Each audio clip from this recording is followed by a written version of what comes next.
না, এই কিছু 25-30 বছর থেকে মেলাটা এখানে সৃষ্টি হলো। হ্যাঁ, আচ্ছা, প্রথমে এখানে একটা ছোটখাটো মন্দির ছিল। 7 দিন মেলার ভিতরে একদিন মনে কর তোমার হলো প্রথম। কখনো কখনো আপনারাও মায়ের মন্দিরে গেছেন, আমিও এসেছি এই সময়। এখন আমি আছি এটা লাল ব্রিজে, আমাদের মুচিয়া অঞ্চলের মধ্যে এটা পড়লো জায়গাটা। সুন্দর একটা প্লেস, আর বলতে গেলে এখানে অনেক সৌন্দর্য মুহূর্ত জড়িয়ে আছে। আমরা মায়ের নিয়েই সমালোচনা করছিলাম এখানে। এই দেখো আমাদের স্বয়ং তারা দেবীর মন্দির এখানে। আর হ্যাঁ, এখানে শিবরাত্রিতে, মহাশিবরাত্রিতে এখানে সবাই জল ঢালে আমাদের মহাদেবের মাথার উপর। আমি আমাদের মহাদেবের মন্দিরটা তোমাদের দেখাচ্ছি। আমাদের স্বয়ং ওখানে নন্দী গায়ও আছে মহাদেবের, একটু দেখে আসো।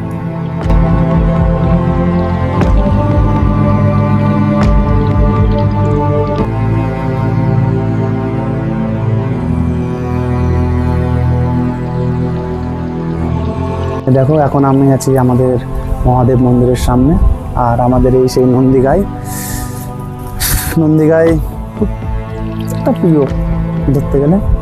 আর এখানে একটু প্লেসটা দেখো, এর পাশে আছে আমাদের বুলবুলচন্ডী হয়ে যাওয়া রেল স্টেশন, যেটা লাল ব্রিজ নামে এখন সবাই জানে, আগের থেকেই জানতো। এখানে কিছু অনেক পুরনো কাহিনীও আছে, অনেক পুরনো, অনেক বছর আগেও ঘটে যাওয়া। এখানে সব জায়গার যেমন কিছু না কিছু ইতিহাস থাকে, এখানকারও সেই কিছু না কিছু ইতিহাস আছে। আমার যেটা মনে হয়, মানে আমিও কিছুটা জানি ইনফরমেশন, বহু পুরনো বছর আগে এখানে বহু নাকি ডাকাত দলেরও আনাগম হতো, ফলে এখানে মানে অনেক প্রাণহানি ঘটনাও নাকি ঘটেছে। পর থেকে এরকম অনেক অজানা তথ্য এখানে আরও আছে। এখানে সবসময় আমাদের স্বয়ং সাধু বাবা মহারাজরাও এখানে উপস্থিত থাকে। তাদের জন্য এখন বর্তমান সময়ে তাদের জন্য থাকার এখানে ব্যবস্থাও করে দেওয়া হয়েছে নিচে। আর এখানে 5 দিন, মেবি হয়তো 5 দিন, হ্যাঁ 5 দিন ধরে চলাকালীন মহা বাউল গান ও সাধু মেলা এখানে হয়। এর ফলে এখানে দূর দূর থেকে ভক্তবৃন্দর আনাগম ঘটে। তো এখানে এখন প্রেজেন্ট মানে সব বর্তমান লোকজন আছে, তো তাদেরও আমি একটু কিছু ইনফরমেশন নেওয়ার চেষ্টা করছি, দেখি ওনাদের কি বক্তব্য। এখানে একটা দাদাভাই আছে। তো আপনার বাড়ি এই অঞ্চলেরই? আমার বাড়ি এখান থেকে কত দূর আপনার বাড়ি? মানে যাই হোক 8 কিলোমিটার। আচ্ছা, 8 কিলোমিটার। তো এই যে জায়গাটা আছে এখানে এখন তো নির্গম অবস্থা, মানে ফাঁকা জায়গা। তো একটা সময় এমনও হয় যে এখানে অনেক ভক্তদের মেলা লেগে থাকে, এবং মানে দূর দূর থেকে শরণার্থীরা আসে। 7 দিন মেলা থাকে। হ্যাঁ, তো এখানে মেলার কিছু যদি আপনি বলতেন কাহিনী সম্পর্কে। 7 দিন মেলার ভিতরে একদিন মনে কর তোমার হলো প্রথম ওই হয় বৈঠকি গানটা নয় একদিন হয়। আচ্ছা, তারপরে পূজা হয়। পূজা, তারপরে একদিন এখানে ভাগবত বই পড়ে। ভাগবত বই পড়ে। তারপরে 4 দিন বাউল হয়। আর শুনেছি এখানে নাকি অনেক দূর দূর থেকে সন্ন্যাসীরাও আসেন। দূর দূর থেকে মনে করো, এটা সত্যি? কলকাতা থেকে লোক আসে, আর দূর থেকে সব।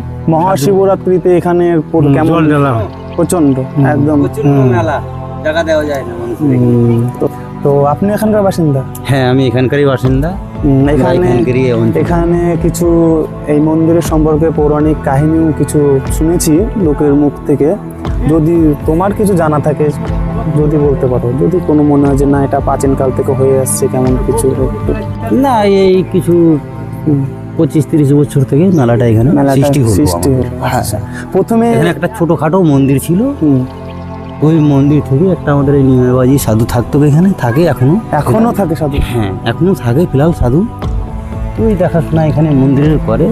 আর প্রত্যেক আপনার ফাল্গুন মাসে তখন সেই মেলা হয়, এখানে জ্ঞাত মেলা হয়, পাবলিকের মানে প্রচন্ড মানে ভিড় থাকে। এখানে আমিও এসেছি অনেকবার, দেখেছি জায়গাটা আসলেই সুন্দর। হ্যাঁ, এর ফলে এখানে অনেক সরকার থেকে ব্যবস্থা করে দিয়েছে, পানীয় জল বলো, মন্দিরও নির্মাণ কাজ এগুলো সব নির্মাণ কার্য সব আমাদেরই এখানকারই সব পাবলিক। হ্যাঁ, পাবলিকের সহকর্মীদের হ্যাঁ, একদম দান, হ্যাঁ দান। দানের ফলে হয়েছে। হ্যাঁ, এই যে তো জলের আমাদের এখানকার লোকেশন মানে জায়গাটার সম্পর্কে বলে দিতাম যে কোথায় এই জায়গাটা, লোকেশনটা একটু বললে ভালো। এটা হলো আমাদের লাল ব্রিজ রেল লাইন মুচিয়া অঞ্চল। মুচি অঞ্চল মালদা ডিস্ট্রিক্টের মধ্যে। হ্যাঁ, তো কথা বলতে বলতে লাস্টে আমাদের মা তারা মন্দিরের এখানেই আসলাম।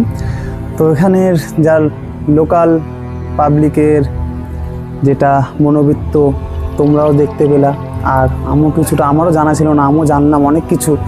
আর এই যে আমাদের সেই মন্দির, এবং এই বলবো এখানকার জায়গা, সেই ছিল আমাদের লাল ব্রিজ। আর এখানকার কিছু যা কাহিনী ছিল সেটা আমি ছোট্ট ভিডিওর মাধ্যমে তুলে ধরার চেষ্টা করলাম। আমার হয়তো ভিডিওতে কোনো কিছু কমও ধরেছি, বা তোমাদের যেটা মনে হয় যে না এর মধ্যে আরও কিছু হবে, যেটা মিস হয়ে গেছে পার্ট কোনো কিছু, সেটা কমেন্টের মাধ্যমে অবশ্যই বলবো। আমি সেটাকে নিশ্চয়ই হাইলাইট পিন করে রাখবো, পিন কমেন্ট করে রাখবো। এটুকুই আমার জানার ছিল। আজকের মতো এখানেই শেষ করছি।